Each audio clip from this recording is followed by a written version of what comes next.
it relieved my anxiety. It's knowing other people are going through the same challenges and I'm not the only one who's feeling insecure or, like questioning myself. There has to be a resource for women, for moms to feel a safe place to communicate and ask questions, and have a reliable source to go to. Just having Oath as a safe haven, like that safe community where you can ask something and not be judged for it.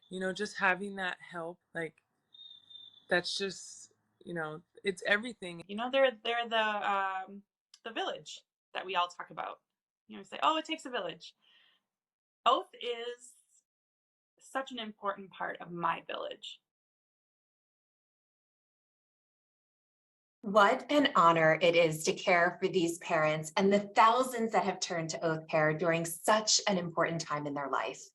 I'm Dr. Michelle Stevens, and I'm co-founder and chief nursing officer of Oath Care. I encourage you to introduce yourself as well in the chat. You may want to let us know where you're calling in from, what you do for work, or simply how you take your coffee. We'd love to get to know you. Oath is a social platform intentionally built to improve the health of all families. We connect parents with other parents to have moderated, facilitated discussions with a wide array of medical experts, such as mental health therapists, doulas, nurses, doctors, lactation and sleep consultants, pelvic floor specialists, and so many more. They answer any and all questions about the pregnancy, postpartum toddler, and early childhood journey.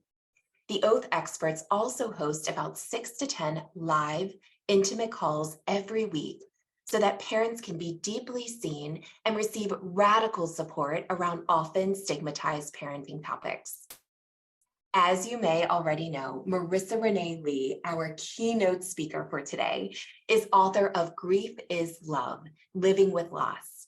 Oath is offering 20 copies of each book, of this book, to the first 20 people who complete the Google form that I'm actually placing in the chat as we speak. This is just our appreciation for showing up today and for being here on time. We are deeply moved that Marisa shares a deep truth that experiencing grief is experiencing love, and she does so with such vulnerability and empathy. I would like to remind attendees to confirm that your toggle is set to everyone, not just panelists and hosts, when posting in the chat. And please post your questions in the Q&A tab, and we will do our best to surface them during the live Q&A portion of this session. And now it is my great pleasure to pass the proverbial mic onto one of Oath's finest facilitators, Xin-Yu Lee, to moderate this session. Thank you, Michelle. Good morning, everyone. My name is Xin-Yu. I am a parent guide here at Oath. I'm currently based in the Midwest, specifically in Missouri. I think I saw one of the attendees from Missouri, so hello. I'm mom to 2 littles, 5 and under. I am a clinical pharmacist by training, but I left my career 2 years ago to be the primary full-time parent at home. Both of my littles have complex medical needs, and it's actually why I specifically wanted to moderate this session, because grief really has been the overwhelming emotion in my journey thus far as a parent. And I'm just really excited that we get to hold space for Marisa to help navigate and lead us in our collective grief that we may feel. So without further ado, I want to give Marisa a full introduction. So Marisa Renee Lee is a called upon grief advocate, entrepreneur, and best-selling author of Grief is Love, Living with Loss. Deemed the friend we all wish we had in times of need by Elaine Walteroth, Marisa is able to utilize research-based advice and wisdom to help others navigate the complicated and challenging emotions we face when we're experiencing loss. She offers unique insights, in particular for women in Black communities. She is no stranger to grief herself. In 2008, after a lengthy battle, she lost her mother to cancer. Shortly after, she lost her fertility, a pregnancy, and most recently a cousin to the COVID-19 pandemic. These losses have transformed her life and led her to question what healing truly requires outside the limited roadmap we're often handed by us by societal expectations. In the end, Marisa found out that we can own and honor what we've lost. We can have a beautiful and joyful life amidst our grief. In addition to her work in the grief space, Marisa is a former appointee in the Obama White House and CEO of Beacon Advisors, a mission-driven consulting firm primarily focused on racial equity. She is a rabble-rouser of social healing, former managing director of My Brother's Keepers Alliance, co-founder of the digital platform Support All, and founder of the Pink Agenda, a national organization dedicated to raising money for breast cancer care, research, and awareness. She also regularly contributes to The Atlantic, Glamour, Vogue, MSNBC, and CNN, and serves as an expert for Ritual's well-being app. She is a Harvard graduate and an avid home cook. Love that. And Marisa lives in the Washington, D.C. area with her husband, Matt, their son, Bennett, and their dog, Sadie. Oh my goodness, what have you not done? I know. Every time I hear the bio, I'm like, this is why I'm so tired. Well, I'm so impressed. You were the perfect person to guide us through this discussion. So I'm going to start us off with, what was your initial inspiration for Grief is Love? Why was it important for you to write this particular book? My initial inspiration was my experience of loss with my mom. My mom actually first got sick when I was 13. She was diagnosed with multiple sclerosis a few years later after a series of all sorts of medical issues and misdiagnoses. And by the time they found her MS, it had done permanent irreparable damage to her brain. And so I feel like that's kind of when my grief experience started, but I was just a kid. And it was also the 90s. You know, no one was really talking about feelings in that kind of way, or mental health much for that matter. Fast forward to getting ready to graduate from college. I'm 22, graduation is a week, and mom has been in and out of the hospital for months. Again, no one can figure out what's going on. Ultimately, we learned that she had an 8-centimeter mass in her left breast. And at that point, the cancer had already spread throughout her skeletal system. And so I ended up taking a year off after college just to help my parents navigate this very complex health situation. And I really wanted to do everything in my power in those years between mom's diagnosis and death to prepare myself, to prepare her, the rest of our family for life without my mom. And so I was very organized. I had my strategy, I had my spreadsheets, I read the books, because this was kind of before the internet really took off, to be honest. And I thought that because I had prepared so intentionally, when the time came and mom actually died, like, it would be sad, but I was going to be okay. And then it happened. And I was unmoored. Like, I've never been more lost in my life. And the pain was so overwhelming and so deep and so destabilizing. Like, I didn't know what to do with myself. And I spent the first like 6 or 7 months beating myself up. You know, why are you so sad? This is an ordinary occurrence. Like, sure, you were young, your mom was young. For context, my mom died right after she turned 40. So she was very young, and I had just turned 25. So we were both pretty young. But I just kept feeling like it should be easier, it should be easier, it should be easier. And then at some point, I hit a wall. And I found these notes when I was doing research for Grief is Love in August of 2008. I wrote in my journal, basically, and apologies for the language, like, this is bullshit. You know, I don't think there's anything wrong with me. I think where the problem exists is in, and you know what, I apologize to everyone. I have to pause for a moment. I have been interrupted by someone who just came home. This is our toddler, Bennett. I'm gonna hand him back over to Dad, but he thinks he's the star of every show. Hi, Bennett. There you go. That's parenting for real. Everyone in the chat is just smiling because we saw Bennett. So I feel like That was probably like a good break. And so I wrote in my journal, you know what, like, I'm not the problem. Like, I don't know what shifted inside of me where I realized that. I was like, you know what, there's nothing wrong with me. You know, my mom was my mom. She was one of my best friends. She was also someone who I helped care for most of my life at that point. Like, of course, it's going to mess me up that she died suddenly after the two of us had a conversation. You know, like, of course, that's going to like have an impact.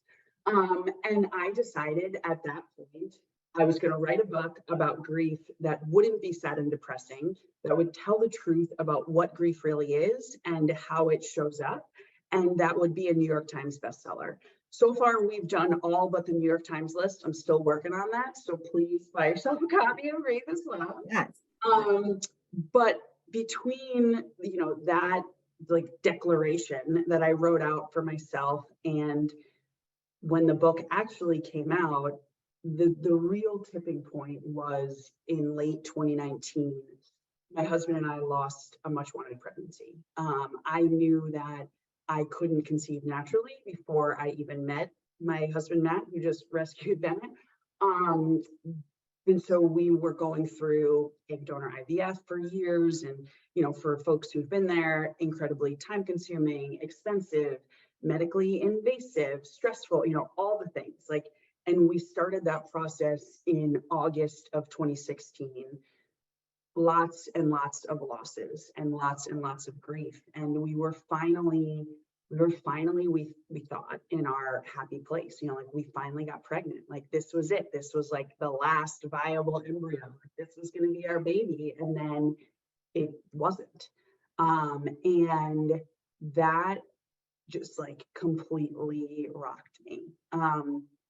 And I'll never forget, like, you know, going through the actual process and being sicker than I've ever been before in my life, like curled up on the bath mat on the floor of our bathroom. I couldn't even lift my head when Matt opened up the door to check on me, and just all I wanted was my mom. And, you know, at that point, she'd been gone for 11 years. And through the process of grieving that loss and all of the depression and anxiety and everything else that went along with it.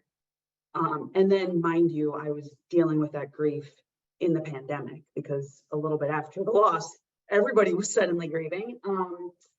It changed me. And because it was pandemic times, I also couldn't access any of my usual like distractions or coping mechanisms. You know, we were talking about Costco before. There were no trips to Costco. There were no date nights. There was no in-person therapy. There was no church. Like there was no drinks with friends when you're feeling down. Like none of that. And so I just wrote my way through it. And ultimately through that writing process that was for me, you know, I didn't think I was writing a book at the time. I was just trying to get the grief and the pain and the rage out and resolved. And it led to an article that went viral 3 years ago about how meant to get over these foundational losses. Instead, it's about integration and finding your own path to healing and deciding what it looks like for you to live a full life in the midst of grief. And Grief is Love came out a year ago. So that's the long answer to your question. I brought tissues with me, and I'm ready to. I've we talked about to wet my glasses, but I know. How did you come up with the title? Grief is Love. It's so powerful. Oh, yeah. So like, there's two pieces. So it's something that I just like ended up writing when I was like writing like crazy in journals and on note cards, and like I wrote it on an index card, and then I forgot about it, honestly. And I have, you know, a lot of people have talked about the Oath community as like a tribe, you know, the village that you hope for. I have 11 roommates from college, which is obviously ridiculous. We're basically our own little cult, honestly. And I grabbed a few of those roommates, and I had started a WhatsApp chat when I realized, oh, I'm going to be writing a book apparently. And I asked for suggestions there, you know, like how you all get to ask all of these amazing advisors for advice and questions on things. And in that chat, one of my girlfriends was like, I think it has to be grief is love. And I was like, oh, that's right. I did write that.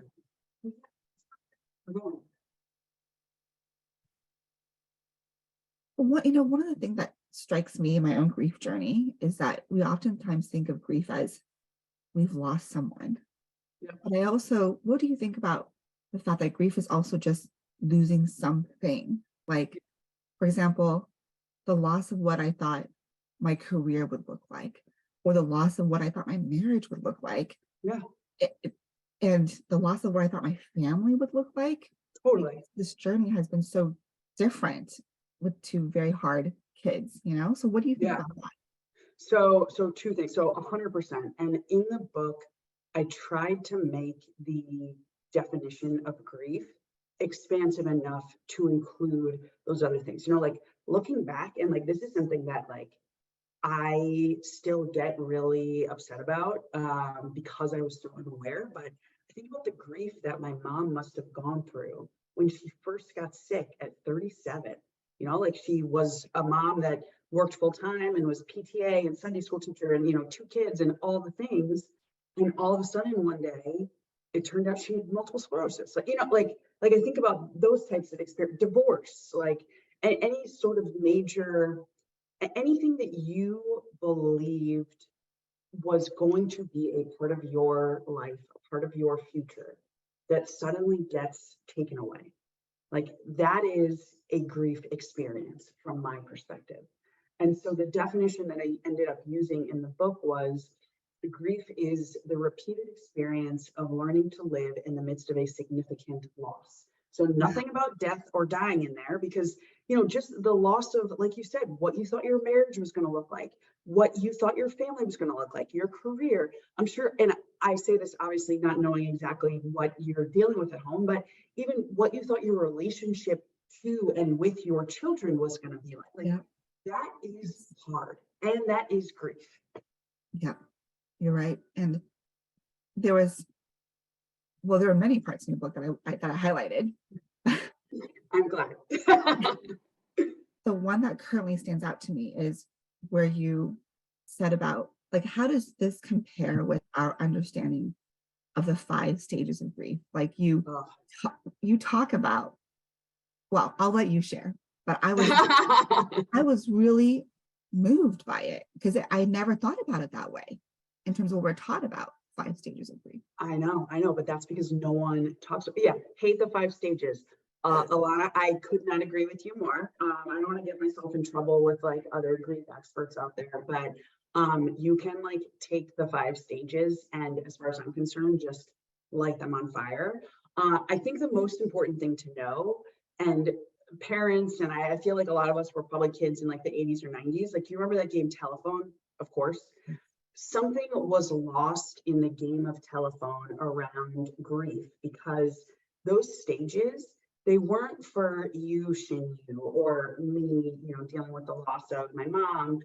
They were for people who were dying themselves.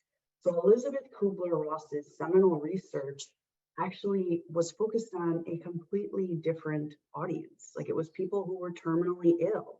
And those were the various emotional states that she saw them travel through as they prepared to die and like make sense of their own death.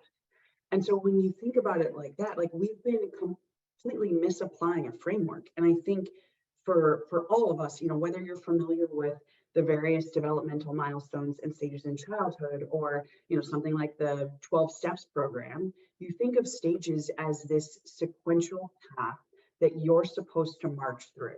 And when it doesn't work like that, you start to feel like you've done something wrong, or you're doing the whole thing wrong, or there's something wrong with you. And there's no room for that kind of judgment in grief. Like, it's only going to make the situation worse. And so I always encourage people to get rid of expectations, to get rid of timelines, to get rid of the stages, because if there's anything I've learned about grief in the last, 15 plus years, it's that it will almost always catch you off guard. And no one person's experience or journey, even if you lost the same person, is the same. So many quotables that just happened right now. So, yes, grief is not linear. That's right, no, Rachel. that's right. I love it. You talk about several personal accounts of loss in your book. And I love how you say that there's a lot of power in our personal stories. So can you talk a little bit about how our stories have the power to inspire others and help them move through their own grief? Yeah, so obviously the inspiration for me to write Grief is Love was very much like me and my pain. But when you are writing a book, I mean, writing a book is so painful. Someone once described it to me as like picking at the same scab over and over again until like it gets infected, and then eventually somehow it miraculously heals and like your book is out in the world. That is what it was like. Because I had to take all of these things that had happened to me, figure out how I like felt about them, what I learned about them, and then like take it a step further and try and make that information useful for somebody else. It was a lot of crying. It was a lot of writing. There were a lot of words, tens of thousands of words that were thrown away. There was a lot of whiskey. There was a lot of therapy. And so I stayed with it, both because I believed that the process of excavating all of that would ultimately be healing for me too. And I had this index card that I probably still have in my desk somewhere that I taped on the middle of like my writing brainstorming bulletin board. And it said, remember who you write for. Because fundamentally, and like this also still gets me emotional barely, like I didn't want anyone else to go through that experience of like judgment and shame that I went through for thinking that they were doing it wrong or thinking that there was something wrong with them. Like that just felt so unnecessary to me. And so I think it's really hard to share in a way that is honest and authentic, especially when a story is still in progress. You know, I remember the first time we shared about our fertility journey. It was obviously way before we even got pregnant. Forget about had a baby. And it was really hard. You know, you feel very exposed, and no matter who you are, no matter what you write about, there's always going to be some bozo that says something like stupid, right? And so like getting comfortable with that is important, and getting comfortable with the fact that like you are sharing whatever you're choosing to share on your terms and in a way that feels comfortable to you. I think that's a really important part of the process. I never want to tell people to share solely for other people, because you really have to be okay with it yourself. I think sometimes what holds me back from sharing is I'm going to be too much for someone, right? Like Oh no. I'm going to overwhelm them. And to be honest, I've never had anyone tell me that. In fact, it's been so liberating to cry, to say the hard Yes. things, right, Marisa? Like I think also think about how you feel when someone takes that step with you.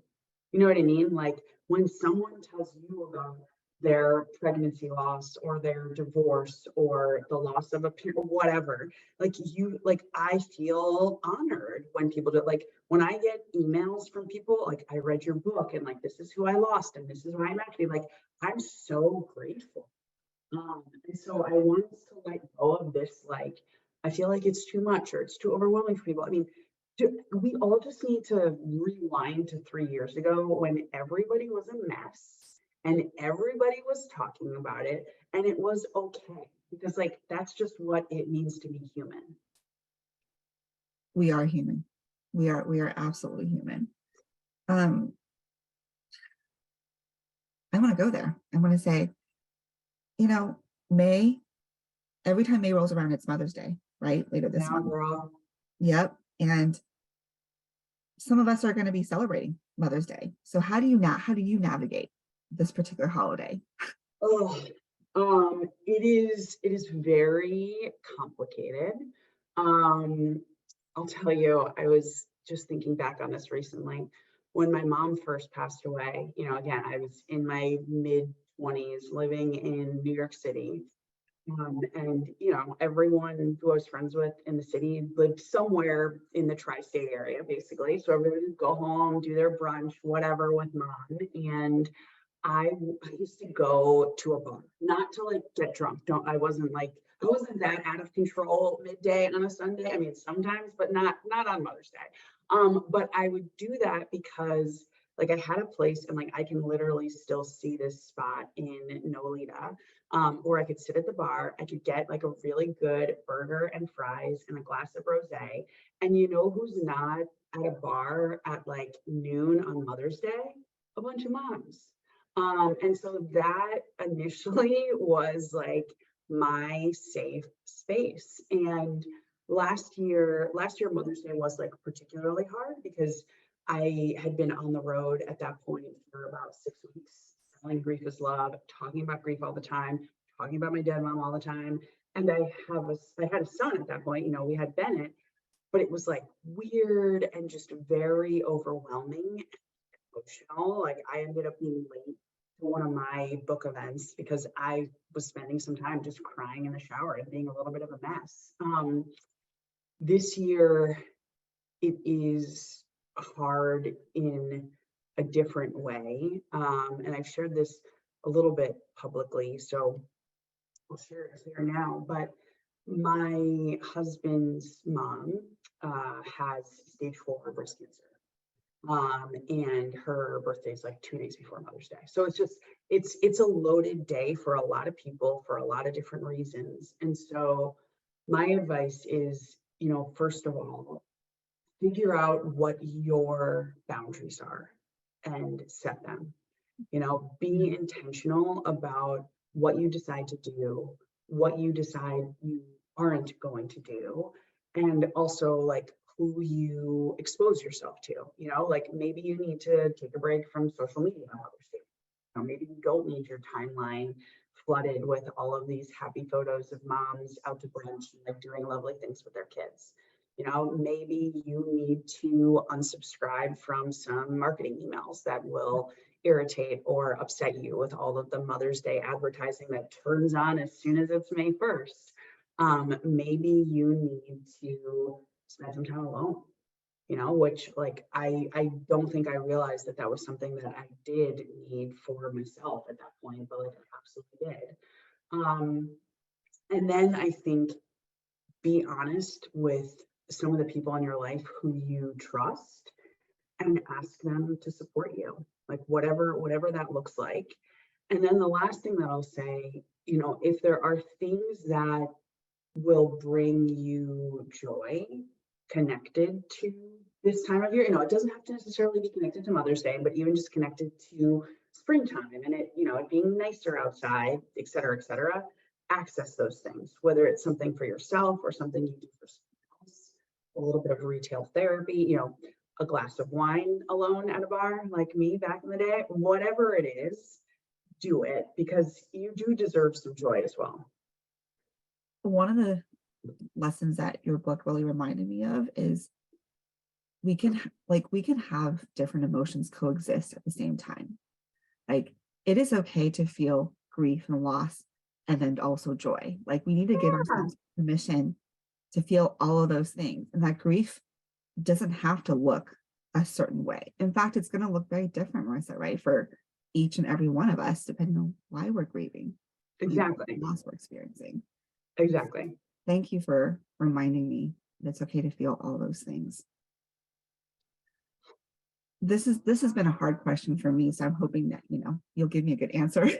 I'll give you an honest answer. I don't know if it'll be good, but I'll tell the truth.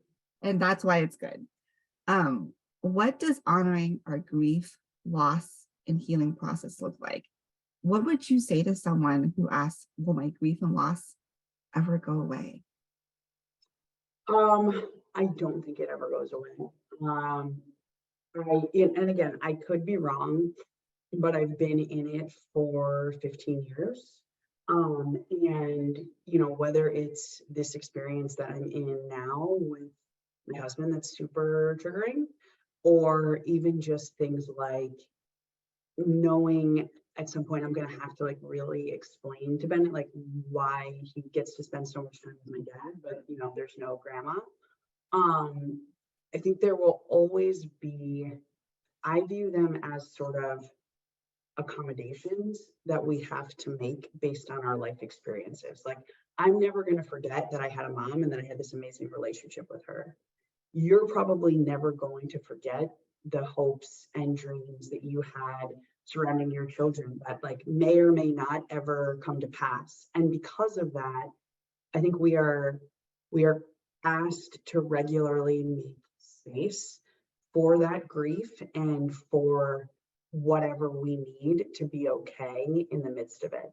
And it can be as simple as like we're just talking about, you know, making a plan for Mother's Day, or as complicated as, you know, thinking through how do I move through this pregnancy loss like without my mom who's been dead for 11 years. You know, like it looks different all the time, but I don't think it goes away because and this was like why I was so emphatic on the grief love point.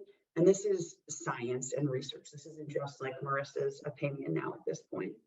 When we have an unconditional love relationship with someone, you know, one of these people who's foundational to who we are, your parent, your spouse, your child, your best friend, etc., that like leaves an imprint on our brains. Like that's the way it's supposed to work.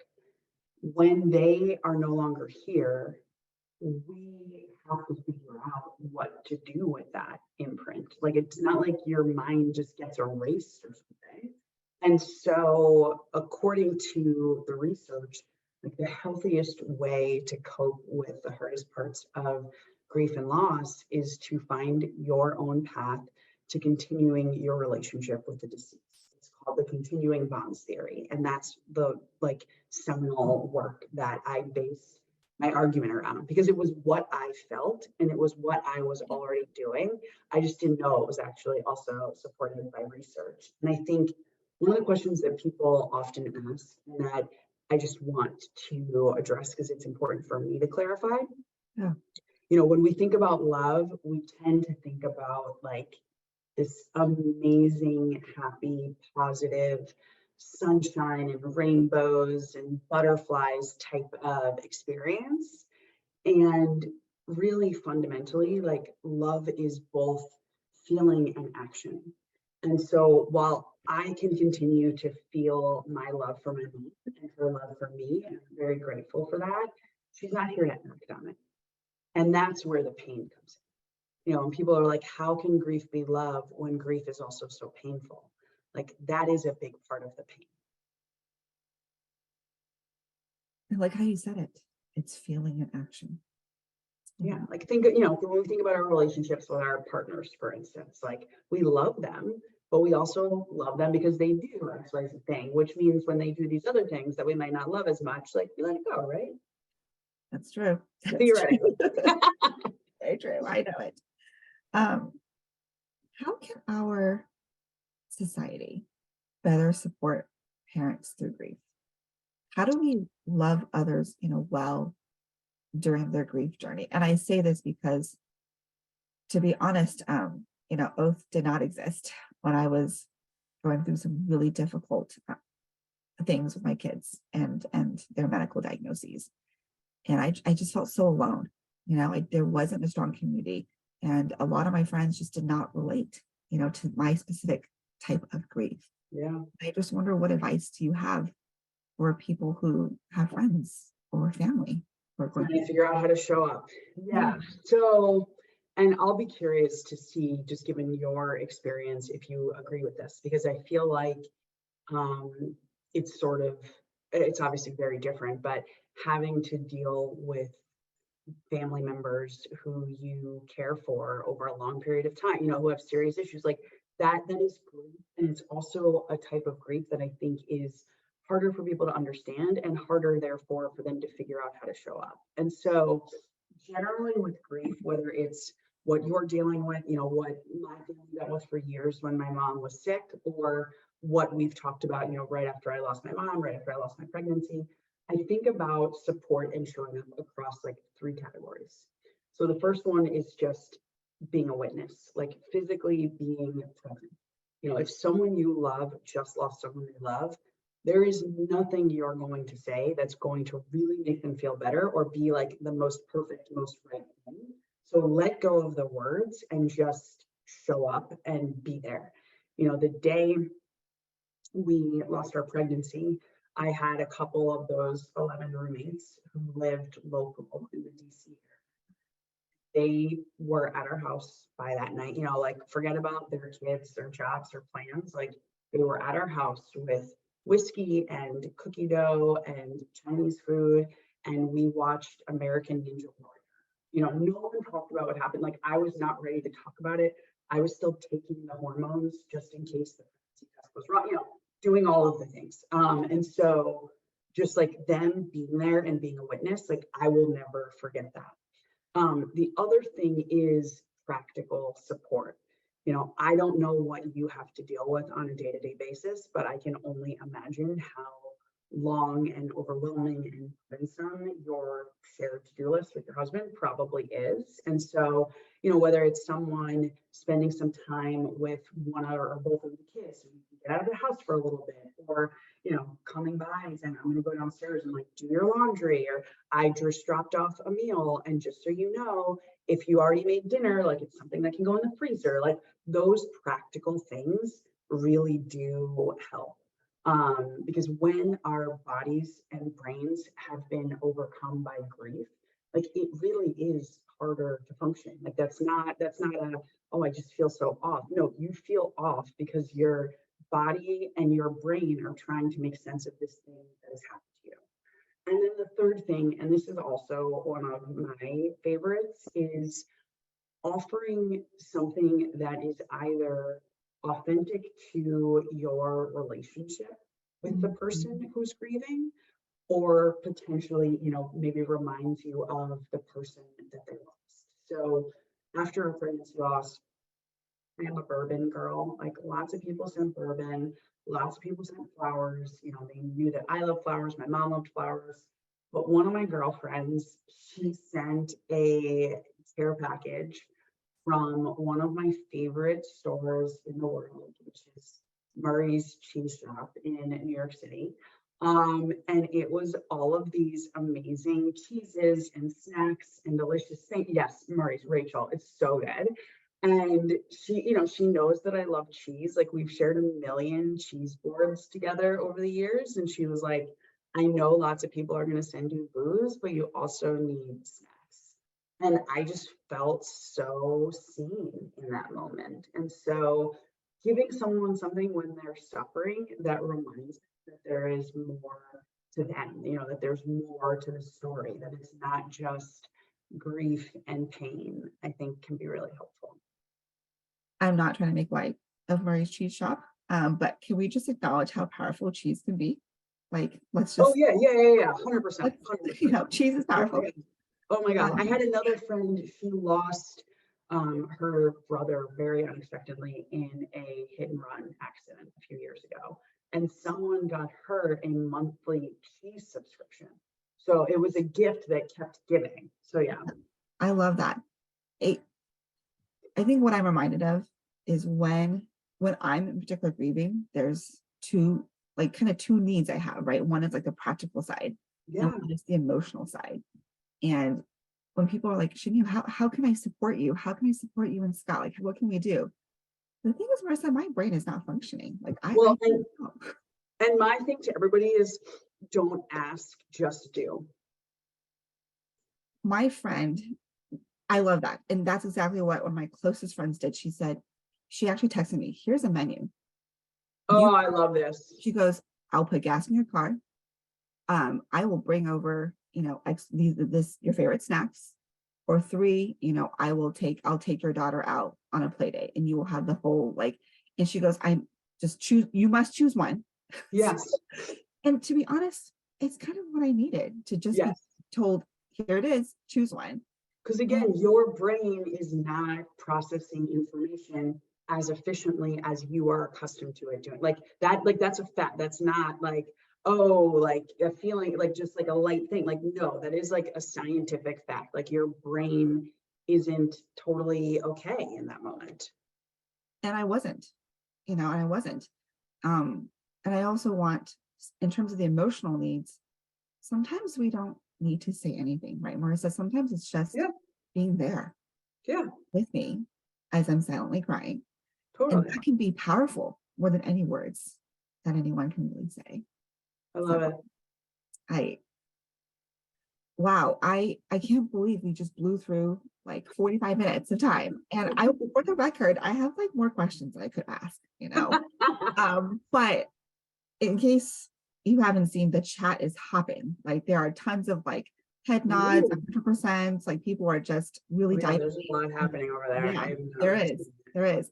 And so I want to hand over the virtual mic to Cynthia, who's going to help start a Q&A session. So thank you for this time, Marissa. Absolutely. Wow. Thank you so much for this. It means a lot to, I think, everybody on this call going into everything that you've learned, and both you and Shinyu have been incredible for these past hour. We're very grateful. Thank you. We have some awesome Q&A questions that have been posted. Y'all, if you have any other questions, put them into the Q&A tab and we'll get to them. But we have a few to jump off with if you're open to it, Marissa. Oh, totally. Sweet. So first one is from Bree, and it reads, can you differentiate between grief and depression? What is the line drawn? Bree. So side note, I like late last year went through like for me, a really depressing season. We had a lot going on in our family with my mother-in-law being so sick, a toddler. We had a big, complicated interstate move, and I now live close to where I grew up, and even just like being in this area is a little bit triggering, and it's a lot. And I had a really hard time differentiating, like, is this depression or is this grief? Because we are living in a time of anticipatory grief as a family right now. And I think oftentimes the other thing that makes this question tricky, Bree, is a lot of us who experience a loss, and I think I saw your comment, you were diagnosed with anxiety and depression and PTSD following the loss of your mom. So was I feel you. Depression is often a side effect of grief, so it's very difficult to differentiate between the two. And I'm answering this question, just want to clarify, as like a lay person, not a therapist or certified mental expert. But one of my best friends, she lost her mom at a young age, and she also is a therapist. And she said that the way that she typically tries to work out a diagnosis versus someone who's simply dealing with, I don't want to say simply dealing with grief, but someone who's dealing with grief on its own, is the extent to which the person is able at some stage to like continue with normal life activities. Like, I think if you are grieving and it's been months since you lost your loved one, and you're still going to have a bit of grief brain, you're still going to struggle, you're still going to be, I think, overwhelmed by sadness. But if you are unable to just go to work, take a shower, those like basic life things, then it may be time for more intervention from a mental health professional. So that is my imperfect answer. And again, I just want to normalize depression and anxiety as like common friends of grief, unfortunately. Yeah, thank you so much for that call out and the distinction. And like the permission for both and all. Oh, totally. Both are normal as a part of loss, unfortunately. Totally. Bree actually followed up with another amazing question. That I think that could be relevant to a lot of folks. But how do you grieve someone who is still alive but you can't have contact with? So that is not something that I have personally experienced, but I think that unfortunately it is similar to the loss that, like, I feel with my mom, who is no longer here. Like, at the end of the day, it's still a loss. And I always want to encourage people who have experienced this kind of loss to seek someone out who can speak to how challenging it is to still be here, but who you can't be in relationship with for your own mental health, safety, etc. This is something that a couple of my very close friends have gone through, women who I love, who love me and know my experience with my mom and are not able to have relationships with their mothers for, various reasons. And I try to support them by encouraging them to be mindful of that grief, to make accommodations for it, to be intentional about things like Mother's Day, especially as one of them is and to give themselves permission to grieve. Like, a loss is still a loss, and I am someone who has been able, I'm grateful for this, to develop a lot of empathy for people who have to grieve folks who are still physically here. I think that's really hard. Yeah, it is. Especially because like the chance of run-in. I mean, I guess I'm putting this in the context of relationships just because that's what's top of mind for me. But because like the chance of the run-in is there, this person's existence is still, around me. And depending on who it is, like, I think there are definitely people who will judge, and that's also, I think it's a lot easier for someone to wrap their mind around, my mom died, versus I can't be in a relationship with my mom. Yeah, thank you so much for that. So I have some time for more questions. Liz asked, how do you reach the point of acceptance of the loss you have experienced? So it's funny, I recently decided for myself that I had to redefine acceptance. Fundamentally, I still want my mom here. Like, now, especially now that we have Bennett, like, I would love for her to be around, to help out, to teach him things, to just like all spend time together. Like, I do not see myself ever getting to a place where I'm going to be like, oh yeah, it's cool. Like, it's cool that she died. Like, oh, whatever, no big deal. Like, no. Instead, I have decided to focus my acceptance on acceptance of the experience of grief. She's not here, and that sucks.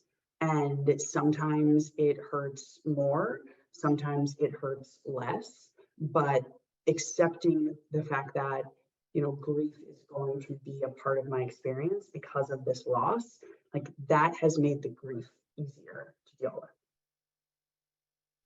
Are there like practices that you found helpful to build more acceptance in your life, or just build like kind of teach yourself how to like default to acceptance perhaps, or just welcome more of that? Yeah. I mean, for me, and I shared this a bit before, like, writing has been an essential tool in my healing process. I'm like sitting at my desk, I can see 3 notebooks that I can literally reach with my hand right now because I write so much. And like, I have different notebooks for like different things. And it's a whole thing. I'm a little weird about it. So writing has been just a big part of my journey because that is how I'm able to process, like, what am I feeling? Why do I think I'm feeling this way? What else is coming up for me? How can I make sense of it? Like, that's a big part of how I've moved through loss. The other thing that's been really helpful for me is therapy. And I've done all sorts of different types of therapy. I've been hypnotized. Like, I will try almost anything to get to a place of like real healing and acceptance. Yes. Thank you so much for sharing that. Of course. Yeah. Ellen asks in the chat, my dad has stage 4 terminal cancer and I have a 4-year-old son. How can I share with him my real experience without scaring him and make space for myself to grieve while actively mothering every day? I'll ask my therapist tomorrow too. Thank you sincerely for your work. Oh my God, that is a tough one. So, and again, like we're kind of living through that in this house right now. And the thing that I decided when we were entering this, I was like, given this moment that we're in, we have to make space for grief. And for me, that meant like very practically finding ways to create more room, like literally create more room in our calendars so that when things happened that were either hard to deal with or triggering for one of us or like just challenging in general, that like we would have more space to deal with them. So I had family and other folks involved more in childcare for Bennett. I rearranged some of my work schedule so that I can be available for him more. And like, my husband who's actively grieving can have more of a break sometimes. We both also doubled down on therapy, and I'm really glad resource, because just like having your own dedicated space and time to deal with these feelings and emotions, I think is really important. So beyond therapy, I would encourage you, maybe, and I know it's hard with a young kid, believe me, but maybe you can like sneak out either a bit before therapy or, whoever's going to be taking care of him while you're in therapy, maybe you can do something like after therapy for yourself too, even if it's just a 30-minute walk or some breathing exercises or physical exercise if you are a fitness person, or some writing, like try and create windows just for you to process what's happening. And then with regard to your son, I decided that, and I don't know if this is right based on research or anything like that, so I'm just going to give you that caveat, but I decided it was important for us to be emotionally honest in front of Bennett. And he's only 20 months, so much younger than your child, but like I want him to be okay with people crying. Like I want him to know that that's just a normal part of being a human being, and it's not something that you have to hide or be afraid of. I want him to see that sometimes we're really angry that we're going through this at all. Like I want him to know that it's frustrating and hard. And then, and I don't know obviously the details of your situation, but we've also tried to be really intentional about bringing Bennett back to Wisconsin, where Matt's mom is, and like giving him opportunities to spend time. She's really sick. And so those are the ways that we're dealing with it over here. And I hope that's at least a little bit helpful. Have you found, I guess, in your work with parents who are navigating conversations with, just like full-on conversations with kids, are there any frameworks that you've heard of, or is that not the approach that you would necessarily go down? Like, is it just more lay everything on the table, be honest, and yeah. So, and again, just going back to my girlfriend who's a therapist, like her advice to all of us has been be truthful, but not scary. But she's like, you have to be truthful, and you have to make sure that you clarify things for them. Because the last thing that you want is them thinking anytime someone is sick, they're going to die. Because like that, like their brains will make connections in their own way if you don't connect the dots for them. And then she was also saying, it's really important if you happen to be a more religious person and want to use language around things like heaven, or they've gone to a better place, like just being really thoughtful about that language, because it can sometimes come back to bite you in the ass, frankly. Oh, if grandma's in a better place, why can't I just go there? Like, what's going on? Like, I don't get, like, so just being really like careful and strategic in addition to being truthful with your words, I think is really important. Thank you so much. Yeah, it's the work. It is life's work. We're coming on time. Unfortunately, this was, I wish we can keep this going and going because it's such a moving session. Yeah, I'd love to thank you both so much for moderating this and for leading this. So much gratitude and thanks to Shin-Yu and Marisa. Yeah, it's been really, really wonderful sharing this space with you and learning from you both today. Thank you so much. Wonderful. Thank you. And thank you all for joining today. I'll let the chat continue. We have a few things to note. We have plenty of more talks coming up this week at all the feels. I will add the event calendar into the chat right now if y'all want to check any of them out. All the sessions are completely free. It's just spaces for parents to come and learn more about their emotional journey. Today we have 2 sessions coming up on burnout. That one is happening at 11 a.m. Pacific, and then another one at 2 p.m. Pacific on anger and parenthood. So 2 really, really big, 2 big topics that I think are really important to dive deeper on. We'd also we would love to invite you to join the Oath app at any point. So many of you have been sharing and asking awesome questions in the chat, and this is exactly the kind of conversation and support that our Oath team deeply understands how to provide. Like Michelle said earlier, we connect parents with other parents, and we have moderated discussions with a wide array of medical experts. So doulas, therapists, mental health counselors, lactation, sleep consultants, really anyone that can support your parenthood journey with anything that's on the table can be brought to the Oath app. So we keep it real, we keep it judgment-free, and would really love, it would be an honor to support your journey as well. So I'll drop that link in the chat as well. And then finally, later today in the evening, you'll all get an email with the recordings from today. And then if you stay tuned for other sessions in the week, you'll get emails with all those recordings too. So you can always rewatch at your own time and go back to any of the advice or just awesome conversations we've been having. Thank you all so much for being with us today. It was an honor. Thank you.